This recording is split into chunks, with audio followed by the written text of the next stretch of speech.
रात के लगभग 10 बजे थे और रिया अपनी मां के साथ एक अजीब से गांव की ओर बढ़ रही थी। मां, मुझे इस बार बिल्कुल भी अच्छा नहीं लग रहा। मैं अपने दोस्तों के साथ कहीं और जाना चाहती थी, लेकिन आप मुझे यहां क्यों ले आई?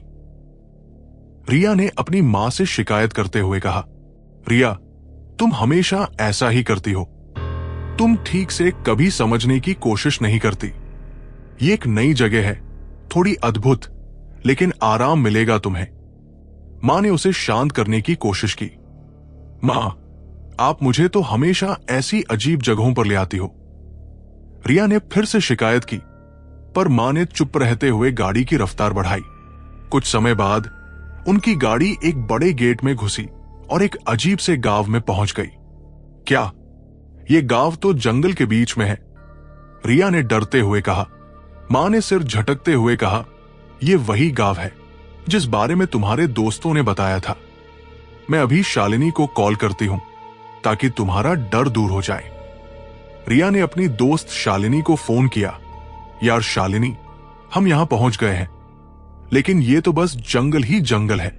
ये क्या जगह है? शालिनी ने हंसी में जवाब दिया, अरे शुरुआत में ऐसा लगेगा, थोड़ी दूर चलो फिर तुम्हें गांव दिखेगा।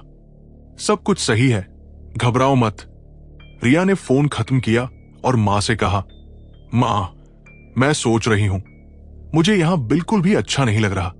कुछ देर बाद मां ने गाड़ी रोक ली और रिया ने शौचालय जाने के लिए बाहर कदम रखा। वो जंगल के भीतर थोड़ी दूर गई, लेकिन तभी उसने देखा एक पेड़ के नीचे एक लड़की उल्टी लटकी हुई थी और उसके बालों से खून टपक रहा था। रिया की आंखें फैल गई। ये क्या था? वो हड़बड़ी में कार की ओर दौड़ पड़ी और चिल्लाई, मां, जल्दी करो, हमें यहां से निकलना है। मां डरते हुए गाड़ी में बैठी और तुरंत गाड़ी को आगे बढ़ा दिया। रिया की आंखों के सामने वही खौफनाक दृश्य घूम रहा था। गाड़ी एक चौक पर रुकी और कुछ लोग पास आकर बोले, क्या आप रजनी जी हैं? जी हां, मैं रजनी हूं और ये मेरी बेटी रिया है, मां ने घबराते हुए जवाब दिया। आपकी दोस्त शालिनी और पूजा हमारे गेस्ट हाउस में है, आप लोग हमारे साथ आइए। एक आदमी ने मुस्कुराते हुए कहा। गेस्ट हाउस पहुंचे तो वहां के लोग कुछ अजीब तरीके से मुस्कुरा रहे थे। आपको छुट्टी मनाने के लिए यही जगह मिली थी? एक महिला ने कहा, यहां के हिल स्टेशन बहुत खूबसूरत है, आपको भी ये जगह बहुत पसंद आएगी। रिया और मां को कुछ समझ में नहीं आया, लेकिन वे चुपचाप अपने कमरे में चले गए। इस बीच रिया की दोस्त शालिनी ने उसे कॉल किया। रिया, हमें यहां से निकल जाना चाहिए, ये लोग बहुत अजीब हैं। शालिनी ने फुसफुसाते हुए कहा, मुझे भी ऐसा ही लग रहा है, लेकिन कहां जाएं? हम यहां से निकले तो कहां जाएंगे? रिया ने कहा, मैं एक जगह जानती हूं, हम वहां रुकेंगे, फिर सुबह घूमने चलेंगे। शालिनी ने बताया। रिया तुरंत कमरे से बाहर निकली और शालिनी और पूजा से मिली। चलो जल्दी से निकलते हैं, रिया ने कहा। तभी तीनों को एक घूंघट वाली महिला दिखाई दी, जो कुछ दूर खड़ी थी और उन पर नजरें गड़ा रही थी। क्या वो चौकीदार है? रिया ने पूछा, पर शालिनी ने कहा, नहीं, वो बहुत अजीब लग रही है। फिर वे जंगल के रास्ते पर चलने लगे। अचानक रास्ते में एक पेड़ से एक काला हाथ निकला और पूजा को पकड़ लिया। वो चीख पड़ी और कुछ ही सेकंड्स में हवा में लटक गई। रिया और शालिनी हैरान और डरी हुई खड़ी रहीं। तभी एक खौफनाक चुड़ैल आकर पूजा के शरीर को नोचने लगी। रिया और शालिनी डर के मारे इधर उधर भागने लगी।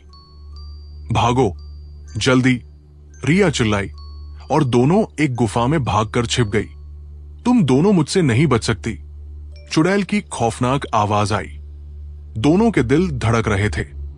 फिर अचानक दो अघोरी वहां पहुंचे और चुड़ैल से भिड़ने लगे। इसी दौरान रिया की मां रजनी गेस्ट हाउस में सो रही थी। तभी वो घूंघट वाली महिला आई और उसने देखा कि रिया का कमरा खाली है। रिया कहाँ है?